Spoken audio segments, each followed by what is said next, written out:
অতঃপর সম্মানিত মুসাল্লিবৃন্দ, আজকের জুমার খুতবার আলোচ্য বিষয় আশুরা বা 10ই মুহররমে জালিমের পতনের দিন এবং মাজলুমের মুক্তির দিন। আশুরার সওমের ফজিলত তৎসম্পর্কীয় কিছু প্রশ্ন উত্তর প্রদান করা হবে ইনশাআল্লাহ। ওমা তৌফিকি ইল্লা বিল্লাহ আলাইহি তাওয়াক্কালতু ওয়া ইলাইহি উনীব। আরবি বর্ষের প্রথম মাস মুহররম মাস। আজ মুহররম মাসের 3 তারিখ। এই মুহররম মাসের 10 তারিখে আল্লাহ মানব ইতিহাসের সবচেয়ে বড় জালেম, সবচেয়ে বড় কাফের তাকে এবং তার দল বল যত বাহিনী আছে সমস্ত বাহিনী শুদ্ধ ধ্বংস করে দিয়ে মাজলুম নবী মুসা এবং তার অনুসারীদেরকে আল্লাহ সুবহানাহু ওয়া তাআলা এই মুহররমের 10 তারিখে মুক্ত করেছিলেন। এই কথাগুলি আল্লাহ সুবহানাহু ওয়া তাআলা তার পবিত্র কোরআন কালামুল্লাহ বিভিন্ন সূরায় বিভিন্ন আয়াতে উল্লেখ করেছেন। আমি 26 নম্বর সূরা আশ-শুআরা এর 52 নম্বর আয়াত থেকে 68 নম্বর আয়াত তেলাওয়াত করেছি।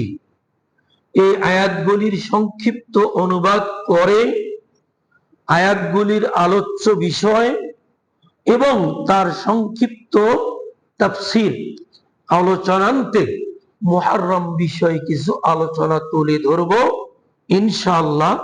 ওমা তৌফিকি ইল্লা বিল্লাহ আলাইহি তাওয়াক্কালতু ওয়া ইলাইহি উনীব। হজ পরবর্তী গত 2টি জুমায় আমি মক্কার মসজিদুল হারামের সম্মানিত খতিব সাহেবের সূরা কফের তাফসীর 2 খুতবায় 2 পর্বে আলোচনা করেছি। মসজিদ নববীর সম্মানিত খতিব, মদিনার মসজিদ নববীর খতিব, তিনি কি আলোচনা করেছেন সে বিষয়ে একটি আলোচনা করব ইনশাআল্লাহ আগামী জুমায়। যেহেতু আগামী বৃহস্পতিবার, শুক্রবার এবং শনিবার মুহররমের কিছু কার্যক্রম আছে, সেই বিষয়টিকে মাথায় রেখে আজকে এই বিষয়ে আলোচনা করা হচ্ছে। মহান আল্লাহ এখানে বলেন, ওয়া আওহাইনা ইলা মূসা, আমি আমার নবী মুসার প্রতি ওহী করলাম, মানে আদেশ করলাম। কি আদেশ? আমি অনুবাদ করে যাচ্ছি। আমি বললাম 26 নম্বর সূরা আশ-শুআরা 52 নম্বর আয়াত থেকে 68 নম্বর আয়াত, এই 17টি আয়াত আপনারা বিস্তারিত তাফসীর দেখে নেবেন। আমি শুধু অনুবাদ করছি। মুসাকে বললাম, আন আসরি বিইবাদি, আমার বান্দাদেরকে নিয়ে তুমি রাতের শেষ অংশে মিশর থেকে বের হয়ে যাও। ইন্নাকুম মুত্তাবাউন, এও জেনে রেখো যে তোমাদেরকে পাকড়াও করার জন্য তৎকালীন জালেম শাসক ফিরআউন সদল বলে তোমাদের পিছু নেবে। আল্লাহ মুসাকে এ ওহী করলেন, জানিয়ে দিলেন। তাই মুসা আলাইহিস সালাম তার মাত্র কিছু স্বল্প সংখ্যক অনুসারী ছিল। কেউ বলেন 40 জন, কেউ বলেন 400 জন, আল্লাহু আলাম, সঠিক আল্লাহ জানেন। যতটুকুন ছিল ততটুকুন সঙ্গী সাথীদেরকে নিয়ে আল্লাহর নির্দেশে তিনি ভোর রাতে অর্থাৎ সাহরির ওয়াক্তে তিনি মিশর ত্যাগ করে মিশরের বাইরে চলে গেলেন ফিলিস্তিনের উদ্দেশ্যে। আমাদেরকে যদি নির্দেশ দেওয়া হয় যে ভারত রংপুর অঞ্চল বিভাগকে দখল করে নেবে, যে কোনো মূল্যেই দখল করে নেবে, টাকা দিয়ে কিনে নেবে, নয়তো বল প্রয়োগ করবে, নয়তো অন্য কোনো উপায় বহু আছে যেভাবে রংপুর দখল করে নেবে। প্রধানমন্ত্রী আমাদেরকে বলবে যে তোমরা এখান থেকে সরব, বগুড়ায় হয়েছে, আমাদেরকে তখন বগুড়ায় যাওয়া লাগবে। ব্যাপারটা তো ঠিক এইরকমই প্রায়। তাদের উদ্দেশ্য, এই রংপুর বিভাগে প্রায় 1.5 থেকে 2 কোটি মানুষ বসবাস করে, আর এই বাংলাদেশে রয়েছে 1.5 কোটি হিন্দু। তাদেরকে এই সমস্ত স্থানে পুনর্বাসন করে আর রংপুর বিভাগের লোকজনকে অন্যত্র সরিয়ে দিয়ে এটা তাদের দখলে তারা নিয়ে নেয়। এইরকম ক্ষমতাশালী তখনও ছিল, এখনো যারা দেখাচ্ছে এরকম জুলুম, এই জালেমদেরকে আল্লাহ কোনোদিন ছেড়ে দেননি, সুযোগ দিয়েছেন, কিন্তু ছাড় দিয়েছেন, আল্লাহ ছেড়ে দেননি। আল্লাহ মুসাকে বললেন তোমার এই অনুসারীদেরকে নিয়ে চলে যাও ফিলিস্তিন। চলে গেলেন। এদিকে জানাজানি হয়ে গেল, রাজ্যের প্রধান ফিরআউন এবং অন্যান্য গোয়েন্দা সংস্থা সবাই জানতে পারলো মুসা দলবল সহ দেশ ত্যাগ করে ফিলিস্তিনের উদ্দেশ্যে রওনা করেছে।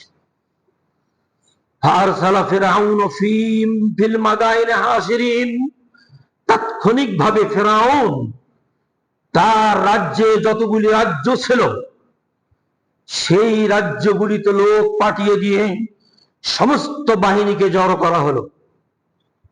প্রত্যেকটা দেশের প্রধানতম বাহিনী হচ্ছে সেনাবাহিনী, তারপরে সীমান্ত রক্ষী বাহিনী, তারপরে আবার ভেতরে আছে অনেক বাহিনী। সুশৃঙ্খল ভাবে দেশ পরিচালনার জন্য এই বাহিনীগুলিকে ব্যবহার করা হয়। কেউ বা এরা সৎ পথে ব্যবহার করে, কেউ বা এটাকে অসৎ পথে নিজের স্বার্থেই ব্যবহার করে। এর ইতিহাস আপনারা ভালো জানেন। ফিরআউন প্রত্যেক রাজ্যে লোক পাঠিয়ে দিয়ে সমস্ত রাজ্যের বাহিনীগুলিকে সমবেত করল এবং ভাষণ দিল, ইন্না হাউলাই লাশিরযিম্মাতুন কালিলুন। মুসা এবং মুসার দলের যারা আছে তারা নিশ্চয়ই সংখ্যালঘু, তারা অস্ত্রে শস্ত্রে জনসংখ্যায় অত্যন্ত দুর্বল, খুব কঠিন নয়, শক্ত নয়। অতএব ওদেরকে ধরা পাকড়াও করা কোনো ব্যাপারই নয়। ওরা কত দূর গেছে? বেশি দূর যায় নাই, সামনে তো নদী পার হওয়া লাগবে। যেমন আমাদের বাংলাদেশের চতুর্দিকেই ভারতের সীমান্ত, শুধু দক্ষিণ অঞ্চলে শুধু একটু ফাঁকা আছে বঙ্গোপসাগর, এটা ফাঁকা। তো বঙ্গোপসাগর দিয়ে তো আমাদেরকে পার হওয়া লাগবে যদি ভারত আক্রমণ করে, এই দিকেই তো যাওয়া লাগবে, উপায় তো নাই। মুসা আলাইহিস সালাম গেছেন সেই সাগরের পারে। এদিকে ভাষণ দিচ্ছে ফিরআউন, বড় জালেম, যে তারা তো ছোট দল, ওদেরকে পাকড়াও করা, ওদেরকে আক্রান্ত করা, ওদেরকে ধরে আনা আমাদের শুধু 1 টুর ব্যাপার। অথচ তারা যতদিন আমাদের এই দেশে মিশরে অবস্থান করেছিল ততদিন তারা আমাদেরকে ক্রোধান্বিত করেছে, আমাদের আদেশ নিষেধ অমান্য করে তাদের প্রভুর তারা ইবাদত করেছে। অথচ সমস্ত প্রভুর চেয়ে আমি হচ্ছি সবচেয়ে বড় প্রভু, এরকম সে দাবি করেছিল। ইতিহাসগুলি আল্লাহ কোরআনে তুলে ধরেছেন।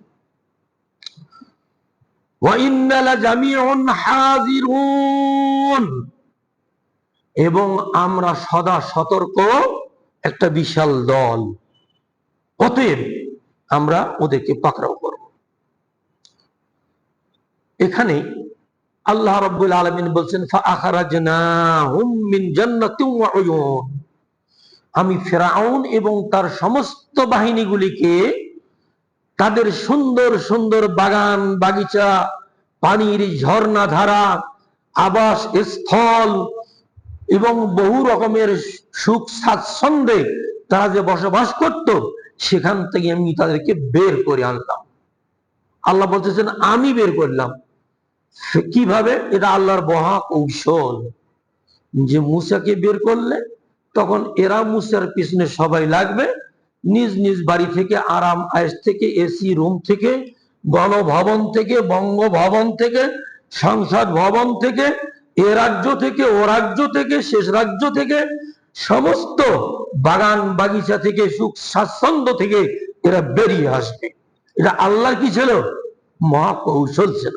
তাই আল্লাহ বললেন আখরাজনাহুম, আমি ওই জালেমদেরকে বের করে আনলাম তাদের বাগান বাগিচা থেকে, ঝর্ণা ধারা থেকে,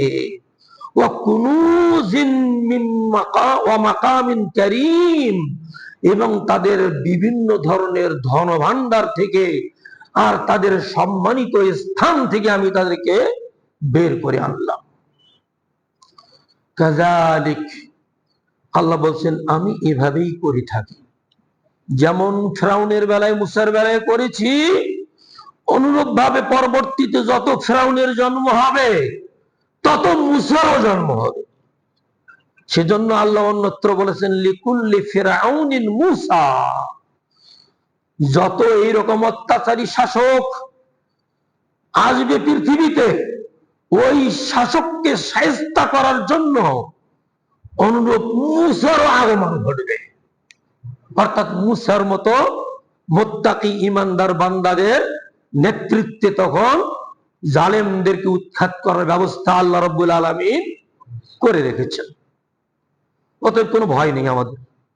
রংপুরের লোক খবরদার, কেউ কোনো ভয় করবেন না, আল্লাহর উপর নির্ভর করে রাখবেন, পূর্ণাঙ্গ রূপে আল্লাহর উপর বিশ্বাসী হয়ে থাকবেন এবং ঈমানকে আরো সজাগ, সচেতন, মজবুত করবেন। ঈমান সচেতন মজবুত করতে গেলে অনেক কিছু বাদ দিতে হবে। বিশ্ব জ্বরে আক্রান্ত বাংলাদেশ। বিশ্ব জ্বর বোঝেন তো? বিশ্ব ফুটবল কাপ শুরু হয়েছে, বিশ্ব জ্বর শুরু হয়েছে। ফুটবল, এই যে কাপ, ফুটবল খেলা, অন্যান্য যত খেলা আছে বর্তমান আমাদের দেশে এবং বিদেশে, অন্যান্য দেশে যতগুলি খেলা আবিষ্কার করেছে, ওই ইহুদি খ্রিস্টান অমুসলিমরা এই খেলাগুলি আবিষ্কার করেছে মুসলমানদেরকে দিন থেকে সরিয়ে রাখার জন্য। অতএব এই ধরনের কোন প্রকারের খেলা অংশগ্রহণ তো দূরের কথা, এগুলির সমর্থক হওয়াও জায়েজ নেই। গত জুমায় দুটি বাচ্চা আমাকে জিজ্ঞেস করতেছে, হুজুর আপনি কাকে সমর্থন করেন? ছোট বাচ্চা, শিশু, দুজন শিশু, বলতেই পারে, কিন্তু তাদের পরিবারের কর্তব্য ওই বাচ্চাদেরকে সুশিক্ষায় শিক্ষিত করা। না বাবা, কোন সমর্থক হওয়া যাবে না। এরা ইহুদি খ্রিস্টান, এরা বড় কাফের, এরা মুশরিক, এরা বড় জালেম। এরা যেভাবে আয়োজনগুলি করে থাকে মুসলমানদের ঈমান, আকীদা সবগুলিকে ধ্বংস করে দিচ্ছে। টিকিট যারা কেটে গ্যালারিতে দেখতেছে, হুজুর আপনি দেখছেন কি? আমি আজ পর্যন্ত আমার চোখ যায়নি, কিন্তু শুনি তো, পেপার পত্রিকাতে দেখি দর্শক গ্যালারিতে যারা বসে আছে আর যারা বড় বড় এইরকম পর্দার মধ্যে খেলা দেখতেছে, বিভিন্ন মোড়ে, বিভিন্ন রাস্তার ধারে, দোকানের সামনে এভাবে দেখতেছে, অর্ধ উলঙ্গ, এক তৃতীয়াংশ উলঙ্গ নারীদেরকেই আরো বেশি করে তুলে ধরা হচ্ছে, দেখানো হচ্ছে। এতে কি আপনার সওয়াব হচ্ছে? নেকি হচ্ছে? কি হচ্ছে? পাপে লিপ্ত করা হচ্ছে।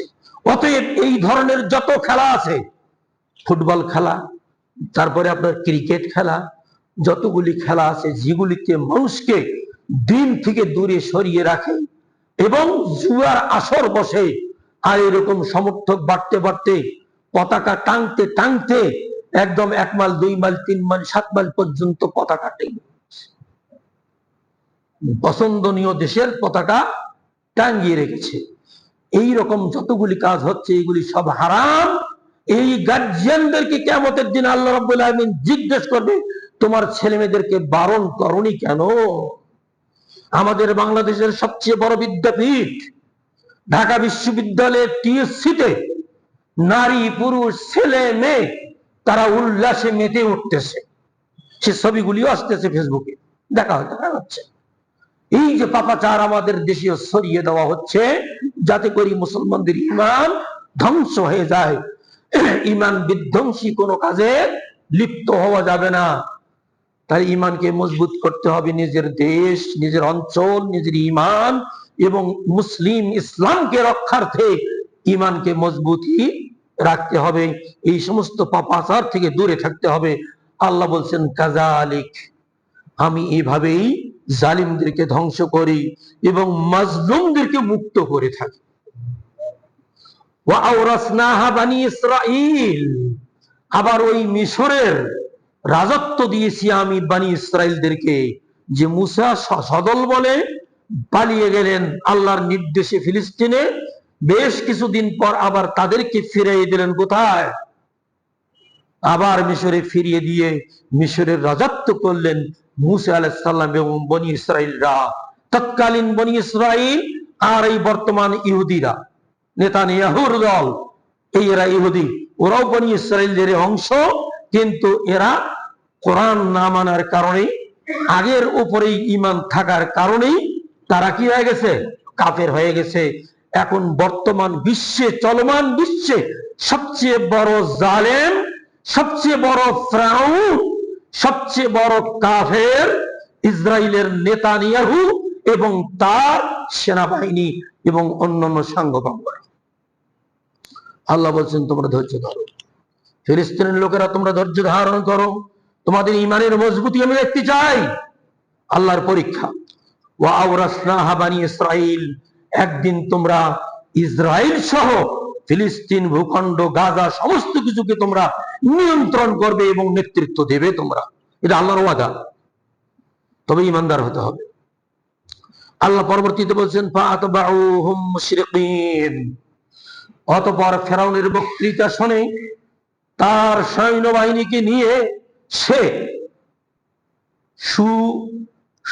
তার অস্ত্র শস্ত্র নিয়ে সুসজ্জিত হয়ে সে রওনা দিল। তার ছিল ঘোড়া, উট, খচ্চর, গাধা এবং বিভিন্ন ধরনের অস্ত্র, এগুলি ছিল, সবগুলি নিয়ে রওনা দিয়েছে। কাকে ধরার জন্য? মুসা এবং মুসার উম্মতকে ধরার জন্য। আর মুসা আলাইহিস সালাম সে সময় পায়ে হেঁটে এবং তার অনুসারীরা পায়ে হেঁটে রওনা দিয়েছেন। মনে করুন 3 ঘন্টা আগে রওনা দিয়েছেন, আর ওদেরকে এখন ঘোড়ার উপর চড়ে, উটের উপর চড়ে, খচ্চরের উপর চড়ে দৌড় দিয়ে ওদেরকে ধরতে কতক্ষণ সময় লাগতে পারে? বেশি সময় লাগবে না।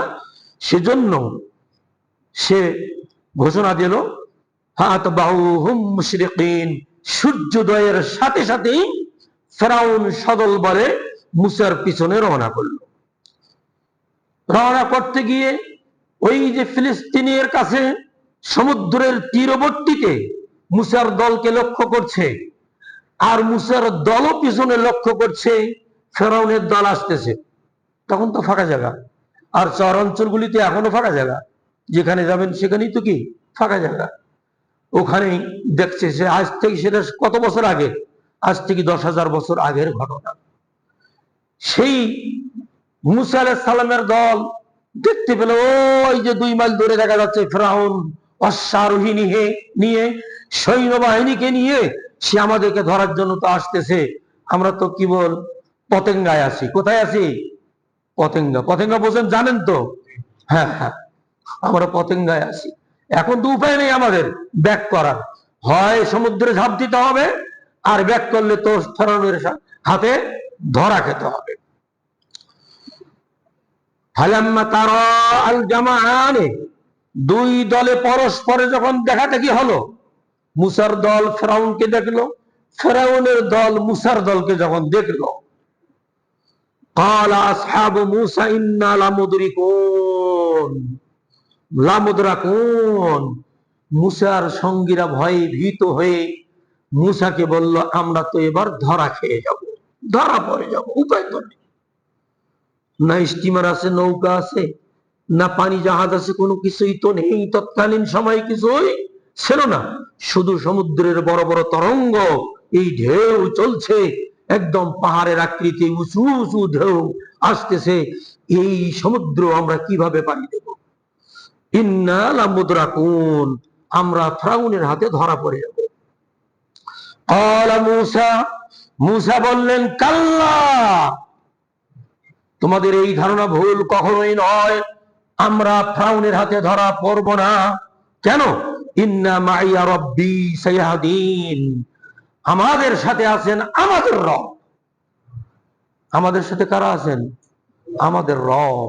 সায়াহদিন, নিশ্চয়ই তিনি একটা কোনো কৌশল বের করে আমাদেরকে রক্ষার চেষ্টা করবেন। তিনি অবশ্যই আমাদেরকে সুপথ দেখাবেন। সঙ্গে সঙ্গে আল্লাহ রাব্বুল আলামিন মুসার প্রতি ওহী করলেন, ফাআওহাইনা ইলা মুসা আন আদরিব বিআসাকাল বাহরা। আল্লাহ রাব্বুল আলামিন মুসাকে নির্দেশ দিলেন, মুসা, তোমার ওই হাতের লাঠি। মুসা আলাইহিস সালামের বড় মুজিজা ছিল কি? লাঠি। হাতের কি? লাঠি। ওই লাঠি বড় মুজিজা, ওটা নিয়ে উনি সব সময় চলতেন। আল্লাহ রাব্বুল আলামিন মুসাকে নির্দেশ দিলেন, মুসা, তোমার ওই হাতের লাঠি দিয়ে তুমি সমুদ্রের বুকে আঘাত করো। হাতের লাঠি দিয়ে সমুদ্রের বুকে আঘাত করো। মুসা আলাইহিস সালাম নির্দেশ মোতাবেক হাতের লাঠি দিয়ে সমুদ্রের বুকে আঘাত করলেন। ফানফালাকা, রাস্তা বেরিয়ে গেল। কুল্লু ফিরকিন কাত্তাউদিল আযীম, প্রত্যেকটা রাস্তা বিশাল পর্বতের ন্যায় পানি জমা হয়ে গেল। ওরা ছিল 12টা দল ছিল। বনি ইসরায়েল কয়টা দল ছিল? অন্য আয়াতে আল্লাহ বলছেন 12 দল। 12 দলের জন্য আল্লাহ রাব্বুল আলামিন 12টা রাস্তা বের করে দিলেন। এক লাঠির বাড়িতে আল্লাহ সুবহানাহু ওয়া তাআলা 12টা রাস্তা বের করে দিলেন। প্রত্যেকটা রাস্তার দুই ধারে পানি এমন উঁচু হয়ে গেল যেমন বিশাল আকারের পাহাড়। দুই দিকে পাহাড়, দুই দিকে পাহাড়। এক রাস্তার লোক অন্য রাস্তার লোককে দেখতে পায় না।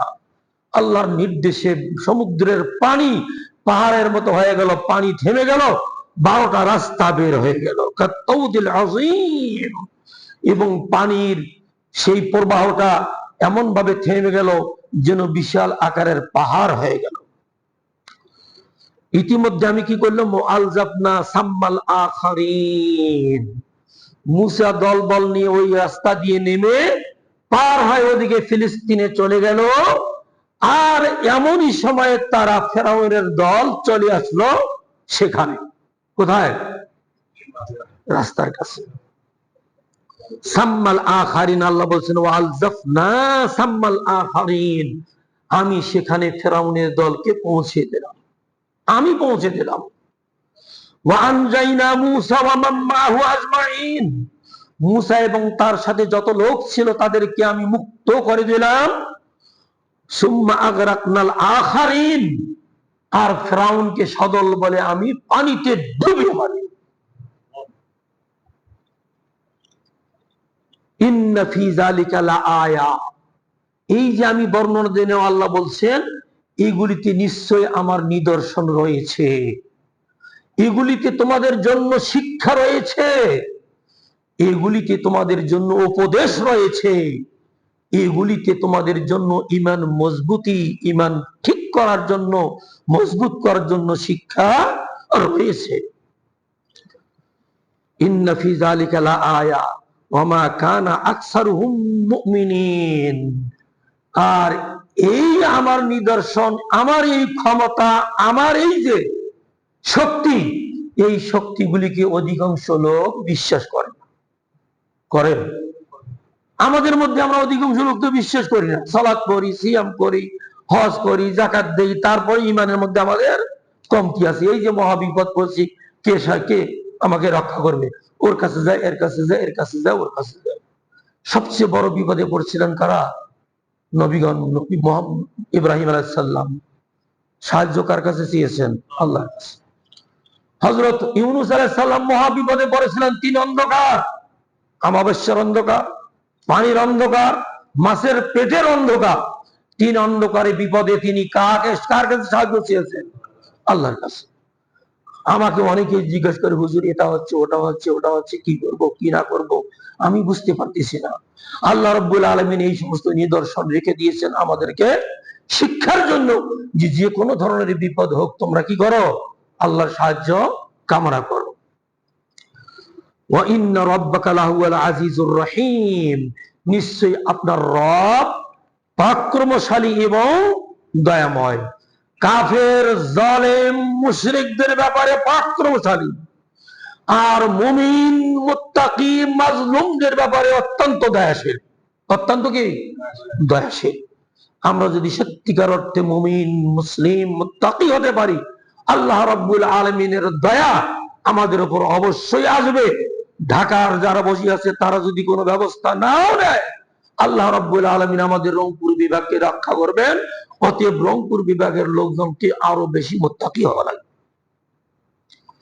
আয়াতগুলির বিষয়বস্তু কি কি? আয়াতগুলির বিষয়বস্তু তিনটি। এক, মহান আল্লাহর অসীম শক্তি ও ক্ষমতার বর্ণনা দেওয়া হয়েছে।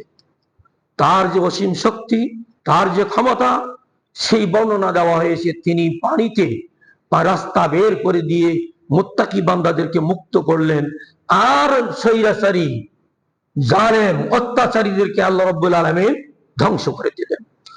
দুই নম্বর, মানব ইতিহাসে সবচেয়ে বড় জালেম ও কাফের তৎকালীন মিশরের শাসক ফেরাউন ও তার অনুসারীদের অত্যন্ত ভয়ানক ও করুণ পরিণতি হয়েছে। এই আয়াতগুলিতে বোঝা গেল তাদের করুণ পরিণতি হয়েছে।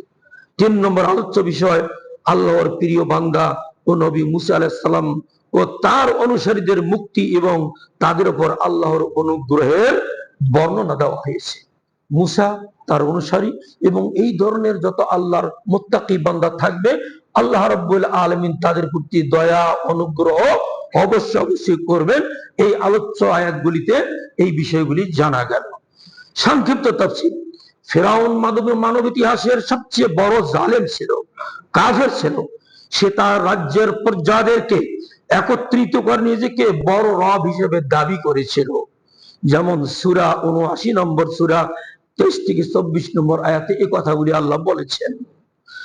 সে তাতেই ক্ষান্ত ছিল না, বরং রাজ্যের লোকদেরকে সে তার ইবাদত করার জন্য বলেছিল এবং বলেছিল, আমি ছাড়া তোমাদের আর কোনো উপাস্য আছে বলে আমি মনে করি না। সূরা কাসাসের ২৮ নম্বর সূরা ৩৮ নম্বর আয়াতে আল্লাহ তুলে ধরেছেন। সে তার প্রজাদেরকে বোকা বানিয়ে রেখেছিল, ফলে তারা অন্ধভক্ত ছিল। সূরা যুখরুফ ৪৩ নম্বর সূরা ৫৪ নম্বর আয়াতে আল্লাহ এই কথা তুলে ধরেছেন। সে তার সেনাবাহিনীকে বিপদগামী করে রেখেছিল তাদেরকে হাতে রাখার জন্য, ফলে তারা তাকে সহযোগিতা করত। সেনাবাহিনী তাকে সহযোগিতা করত মুসার এবং তার অনুসারীদের উপর অত্যাচার করার জন্য। সে আল্লাহর প্রিয় বান্দাদের সাথে দুশ্মনী করত, মানুষের উপর অমানবিক নির্যাতন চালাতো। নেতানিয়াহু যেমন তার বাহিনী সহ ফিলিস্তিনের গাজার মুসলমানদের উপর, মুসলিম বন্দীদের উপর যেভাবে অমানুষিক নির্যাতন চালাচ্ছে, সেই রকম তার চেয়ে বেশি নির্যাতন চালাইতো সেই জালেম ফেরাউন। শুধু তাই নয়, সে ক্ষমতায় স্থায়ী করার জন্য বনি ইসরাইলের পুত্র সন্তানদেরকে জীবন্ত হত্যা করত আর কন্যা সন্তানদেরকে জীবিত রাখত, যাতে করে বনি ইসরাইল থেকে কোন সন্তান আমার রাজত্ব কেড়ে নিতে না পারে। ইতিহাসে আমি একদিন বলছি আপনাদেরকে, মহান আল্লাহ তাকে ও তার লোকজনকে কঠিন শাস্তি দেওয়ার জন্য এবং নবী মুসা আলাইহিস সালাম এবং তার অনুসারীদেরকে তার কবল থেকে মুক্ত করার জন্য রাতের বেলা গোপনে মিশর থেকে বের হওয়ার নির্দেশ প্রদান করলেন। তাই মুসা আলাইহিস সালাম ফেরাউনের দেশ মিশর থেকে তিনি বের হয়ে চলে গেলেন। এখানে প্রশ্ন জাগে, আল্লাহ চাইলে, ওনার ক্ষমতার কমতি নেই, ইচ্ছা করলে তিনি মিশরেই ফেরাউনকে ধ্বংস করে মুসা এবং তার অনুসারীদেরকে মসনদে বসাতে পারতেন। তো প্রশ্ন জাগে কি জাগে না? জাগে। এই প্রশ্নের উত্তর, এর মধ্যে কিছু হিকমা নিহিত রয়েছে। হিকমত, আল্লাহ পারতেন, ক্ষমতা তার আছে, করতে পারতেন। আল্লাহ কি এখনো করতে পারেন না? করতে পারতেন। কিন্তু এই না করার পিছনে হিকমা কি, উদ্দেশ্য কি? আল্লাহর হিকমত আছে এখানে। তিনটে উদ্দেশ্যের কথা আমি বলছি সংক্ষিপ্ত আকারে। এক, বহু সংখ্যক জালেমের মৃত্যু লাশ স্থল ভাগে, স্থলের উপর থাকলে পরিবেশ দূষিত হতো। এই যে ফিরআউন এবং তার রাজ্যের যত বাহিনী আছে, আল্লাহ ইচ্ছা করে যদি মিশরে তাদেরকে সমূলে ধ্বংস করে দিতেন, মেরে ফেলতেন, এতগুলি লাশ যদি থাকতো জমিনের উপরে, পরিবেশ দূষিত হতো, আবহাওয়া দূষিত হতো। সেজন্য আল্লাহ রাব্বুল আলামিন ওদেরকে দেশে নয় মারে, দেশ থেকে বের করে এমন জায়গায় মেরে ফেলেছে যেখানে পরিবেশ দূষিত হবে না। পেয়েছেন উত্তর? হতে পারে তো? তাফসীর কারকগণ এইভাবে উত্তর দিয়েছেন, আমি সেটাই বলছি আপনাদেরকে। দুই নম্বর উদ্দেশ্য ও হতে পারে যে মুমিনদেরকে এই শিক্ষা দেওয়া যে দ্বীনের উপর চলার জন্য জালিমদের সংস্পর্শ থেকে দূরে থাকা এবং সেজন্য নিজের বসত ভিটা ছেড়ে যাওয়াও ছেড়েও, যে যেখানে আপনার আমার ঈমান ঠিক থাকতেছে না, জালিমদের অঞ্চলে থাকার সৌভাগ্য হচ্ছে না, সেখানে জালিমদের সংস্পর্শ ত্যাগ করে আল্লাহর নির্দেশিত দেশে অঞ্চলে গিয়ে নিজের ঈমান রক্ষা করা, যে নির্দেশ আমাদের নবী মুহাম্মদ সাল্লাল্লাহু আলাইহি ওয়াসাল্লামের উপরও এসেছিল। 12 বছর 13 বছর মক্কায় উনি ইসলাম প্রচারের পর যখন অনুকূল হলো না, পরিবেশ পরিস্থিতি হলো, আল্লাহর নির্দেশে তিনি কি করলেন? হিজরত করলেন। 3 নম্বর বড় উদ্দেশ্য এটা হতে পারে যে আল্লাহ মুমিনদেরকে বিভিন্ন অঞ্চলে ছড়িয়ে দিয়ে তার দ্বীনকে প্রচারের ব্যবস্থা করা। হতে পারে তো যে আল্লাহ এই ওসিলায় এখান থেকে মুসলমানদেরকে সরিয়ে দিয়ে অন্য জায়গায় নিয়ে মুসলমানদেরকে সেখানে দ্বীন প্রতিষ্ঠা করার ব্যবস্থা করিয়ে দেওয়া। এগুলি হিকমা হতে পারে। এই জন্যই আল্লাহ রাব্বুল আলামিন মিশরের ফিরআউনকে মিশরী না মেরে মেরেছেন কোথায়? সমুদ্রে। মুসা আলাইহিস সালামকে ওখানে বিজয়ী না করে তাকে নিয়ে গেছেন কোথায়? ফিলিস্তিনে। তারপরে বিজয়ের বেশি ওনাকে ফেরত আনছেন। আমাদের নবী মুহাম্মদ সাল্লাল্লাহু আলাইহি সাল্লামকে মক্কা থেকে নির্দেশ দিলেন হিজরতের, উনি চলে গেলেন মদিনায়। তারপরে 10 বছর পর উনি আবার মক্কা বিজয় করলেন, ইসলাম প্রতিষ্ঠিত হলো। মদিনার লোকজন অনেকেই তারা মুসলমান হয়ে গেল। এই যে ইসলামকে স্প্রেড করার জন্য, ছড়িয়ে দেওয়ার জন্য আল্লাহ রাব্বুল আলামিন মুমিন ঈমানদার মুত্তাকি বান্দাদেরকে বিভিন্ন দেশে ছড়িয়ে দিয়েছেন। এটাও তার আল্লাহর লক্ষ্য উদ্দেশ্য হতে পারে। যা হোক, কি উদ্দেশ্য ছিল সেটা আল্লাহই ভালো জানেন। মহান আল্লাহ জালিমদের জন্য জালিমকে ছাড় দেন, কিন্তু ছেড়ে দেন না। যার নজিরবিহীন উদাহরণ বেনজির সাহেব নিয়েছি, বুঝেন তো? শুধু তাই নয়, তারা অন্যান্য সাঙ্গপাঙ্গরাও বেনজির উদাহরণ। বেনজির সাহেবের বেনজির উদাহরণ।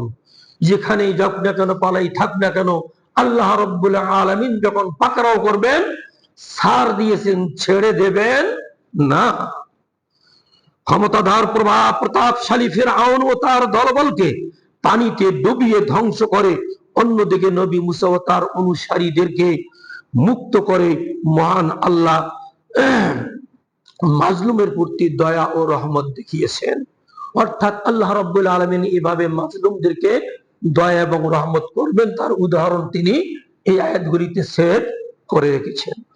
মুসা আলাইহিস সালামের মুক্তির দিনটি ছিল এই মুহররম মাসের 10 তারিখ। মুসা আলাইহিস সালাম মুক্তি পাওয়ার পর তিনি এই 10 তারিখে নফল সিয়াম পালন করেছেন শুকরিয়া স্বরূপ। যেমন সহিহ বুখারীর হাদিস, আন ইবনে আব্বাস قال لما قدم النبي صلى الله عليه وسلم المدينة, নবী যখন মদিনায় আগমন করলেন, হিজরত করে মক্কা থেকে মদিনায় আসলেন, ওয়াজাদ আল ইয়াহুদা ইয়াসুমুনা ইয়াউম আশুরা, মদিনার ইহুদিরা আশুরার দিনে সিয়াম পালন করছেন। ফাসইলু আন যালিক, এই ব্যাপারে তাদের জিজ্ঞেস করা হলো, ইহুদিরা তোমরা কেন সিয়াম পালন করছো? ক্বালু হাযা ইয়াউমুল্লাযী আসফারাল্লাহু মূসা ফীহি ওয়া বনী ইসরাঈল ওয়া আলা ফিরআউন, আল্লাহ রাব্বুল আলামিন এই দিনে মূসা এবং বনী ইসরাঈলদেরকে বিজয় দান করেছেন ফিরআউনের উপরে। ফিরআউন ছিল বড় জালেম, ওই বড় জালেমের উপরে আল্লাহ মূসা এবং তার অনুসারীদেরকে বিজয় দান করেছিলেন। ফানাহনু নাসুমুনাহু তাযীমান লাহু, তার সম্মানে আমরা আজকে এই সিয়াম পালন করছি। সেই দিনটা ছিল 10ই মুহররম। ফাকাল রাসূল বললেন, নাহনু আওলা বিমূসা মিনকুম, তোমাদের চেয়ে মুসার আমাদের অধিক নিকটতর সম্পর্ক। অর্থাৎ নবুয়ত হিসেবে আমরা নবী, আমি নবী, উনি নবী, আমরাই বেশি হকদার এই দিনের সিয়াম পালন করতে। তখন রাসূল সিয়াম পালন করলেন, সাহাবীদেরকে সিয়াম পালনের নির্দেশ দিলেন। মাক্কি জীবনেও এই আশুরার সিয়াম তখন ফরজ ছিল। মাদানী জীবনে যখন রমজানের সিয়াম ফরজ হলো, তখন আশুরার সিয়াম নফলে পরিণত হলো। আশুরার সিয়াম কি? নফল। মদিনা ইহুদিদেরকে জিজ্ঞেস করার অর্থ ছিল তাদের মুখ থেকে সত্য জিনিসটা জেনে নেওয়া। তারা সত্য স্বীকার করেছে, জালেমের হাত থেকে মুসাকে আল্লাহ রক্ষা করেছেন, সেজন্য মুসা শুকরিয়া স্বরূপ সিয়াম পালন করেছেন, আমরাও তাই সিয়াম পালন করছি। নবী বললেন আমরাও করব, সিয়াম পালন করেছি, আরো করব। তারপরে সাহাবীগণ জিজ্ঞেস করলেন তাদের সাথে যে আমাদের সাদৃশ্য হয়ে যায়, 10ই মুহররম তারাও সিয়াম পালন করে, আমরাও করি। তিনি তখন সিদ্ধান্ত নিলেন যদি আগামী বছর আমি বেঁচে থাকি তাহলে 9 মুহররমকে এখানে যোগ দেব। পরবর্তী মুহররম পর্যন্ত তিনি বেঁচে থাকেননি, মৃত্যুবরণ করেছেন, তাই তিনি যোগ দেওয়ার সুযোগ পাননি, সিদ্ধান্ত নিয়েছেন। আর অন্য হাদিসে বর্ণিত আছে তিনি বলছেন তোমরা কি করো, এই 10-এর আগে অথবা এই 10-এর পরের দিন একটা সিয়াম অতিরিক্ত রাখো, অর্থাৎ 9, 10 অথবা 10, 11 এই দুটা পালন করলে বাস তাদের বিপরীত হয়ে যাবে, সাদৃশ্য হবে না। ওলামায়ে কেরামগণ সালফে সালিহিন বর্তমান মুহাদ্দিসিনদের মতামত হচ্ছে সর্বোত্তম হচ্ছে 9, 10, 11 তারিখ সিয়াম পালন করা, অর্থাৎ আগামী বৃহস্পতিবার, শুক্রবার ও শনিবার এই 3টি সিয়াম মুসলমানেরা পালন করবে। এইটাই হচ্ছে সবচেয়ে উত্তম বিষয়। তাহলে আশুরার সিয়াম আসলো থেকে? মুসা আলাইহিস সালামকে মুক্তি দেওয়ার কারণে আশুরার সিয়াম আসছে। আমাদের দেশে একটা ভুল প্রচলিত, হাসান হোসাইনের ঘটনাকে কেন্দ্র করে এই আশুরা আসছে। তাই যারা বিধর্মী তারা এই আশুরার দিনে হাসান হোসাইনের কৃত্রিম কবর তৈরি করে, তারপরে তাজিয়া মিছিল, শোক মিছিল বের করে, জশ্নে জুলুস বের করে, হাসান হোসাইনের নামে পিঠা কেক তৈরি করে বরকতের পিঠা বলে চালিয়ে দেয়, কবর জিয়ারত করে, সারা রাত গোসল করে, আর ছেলে মেয়ে নাচে, আর বুক চাপড়ায়, ব্লেড দিয়ে চাকু দিয়ে পেট পিঠ ছিন্ন ভিন্ন করে, রক্ত ঝরায়, মরচিয়া খানি করে। এগুলি সব রাফিজি শিয়াদের ধর্মের কথা, এগুলি মুসলমানদের কথা আমল নয়। অতএব মুসলমানদেরকে এসব থেকে বিরত থাকতে হবে। ঈদের কোনো আনন্দ নেই, ঈদের কোনো শোক নেই, তবে আনন্দ এতটুকু জালেমকে ধ্বংস করা হয়েছে আর মজলুমকে মুক্ত করা হয়েছে। এর আনন্দে মুসা এবং তার অনুসারীরা সিয়াম পালন করেছেন, অতএব নবীও করেছেন আমাদের নবী। আমরাও যদি আমরা কোনো আনন্দের বিষয় পাই তাহলে আমরাও কি করতে পারবো? সিয়াম পালন করতে, নফল সালাত, শুকরিয়া সিয়াম এগুলো আদায় করতে পারবো। আমার মেয়ে, আমার ছেলে ডাক্তারি পরীক্ষায় পাশ করেছে, ঢাকা মেডিকেল বিশ্ববিদ্যালয়ে পড়ার সুযোগ পেয়েছে, শুকরিয়া স্বরূপ 2 রাকাত সালাত আদায় করব। মায়েরা তো সিয়াম পছন্দ করে, ওনারা সিয়াম পালন করবে শুকরিয়া স্বরূপ। খালি সিয়াম পালন করলে হবে না, আবার ঢাকা বিশ্ববিদ্যালয়ে পড়ে বড় ডাক্তার হয়ে যেন আবার কিছু অসৎ ডাক্তার আছে না, অসৎ, এরকম যেন অসৎ না হয়, এই জন্য দোয়া করতে হবে আমার ওই মেয়েটা ছেলেটা যেন কি না হয়, অসৎ না হয়। আমার ছেলেটা বুয়েটে চান্স পেয়েছে, এই জন্য শুকরিয়া স্বরূপ আমি 2 রাকাত সালাত আদায় করলাম, একটা সিয়াম বা 2টা সিয়াম পালন করলাম। সাথে সাথে এও দোয়া করতে হবে ও যেন সন্ত্রাসী না হয়, ও যেন দুর্নীতিবাজ না হয়, ও যেন রাস্তা নির্মাণ করতে গিয়ে এরকম রাস্তা নির্মাণ করার 7 দিন পরে রাস্তার সব কিছু আবার ধ্বংস হয়ে যায়, ব্রিজ নির্মাণ করার পর 1 মাস পরে ব্রিজ ধসে যায়। এই ধরনের জন্য প্রকৌশল অবলম্বন সে না করে, দুর্নীতিগ্রস্ত যেন প্রকৌশলী না হয়। সাথে সাথে এই দোয়াগুলিও পিতা মাতাকে করতে হবে। যাই হোক, আমি সংক্ষিপ্ত আকারে আশুরার কিছু আলোচনা করলাম। আর অনেকগুলি প্রশ্ন উত্তর ছিল, এই বিষয়ে আলোচনা করা সম্ভব হলো না। ইনশাআল্লাহ আপনারা এই মাসের তরজুমানুল হাদিস বের হয়েছে জমিয়তে আহলে হাদিসের পক্ষ থেকে, এটাতে আপনারা পাবেন। এবং এ মাসের তারিখ মাসিক তারিখে বিস্তারিত আলোচনা তুলে ধরা হয়েছে। এই পত্রিকাগুলি পড়লে আপনারা বিশদ আলোচনা করতেও পারবেন, জানতেও পারবেন, মানুষকে সঠিক আকীদাটা দিতেও পারবেন। আল্লাহ রাব্বুল আমিন আপনাদের আমাদের সবাইকে এই আশুরার শিক্ষা গ্রহণ করে পূর্ণাঙ্গভাবে মুত্তাকি হওয়ার তৌফিক দান করুন। বিশ্বের সমস্ত জালেমদের হাত থেকে মজলুম মুসলমানদেরকে আল্লাহ হেফাজত করুন। আমিন। আকুলু কওলি হাযা আস্তাগফিরুল্লাহ লি ওয়া লাকুম ওয়া লিসাইরিল মুসলিমিন। বারাকাল্লাহু লাকুম ফিল কুরআনিল আযীম ওয়া নাফা'না ওয়া ইয়্যাকুম বিল আয়াতি ওয়া যিকরিল হাকীম।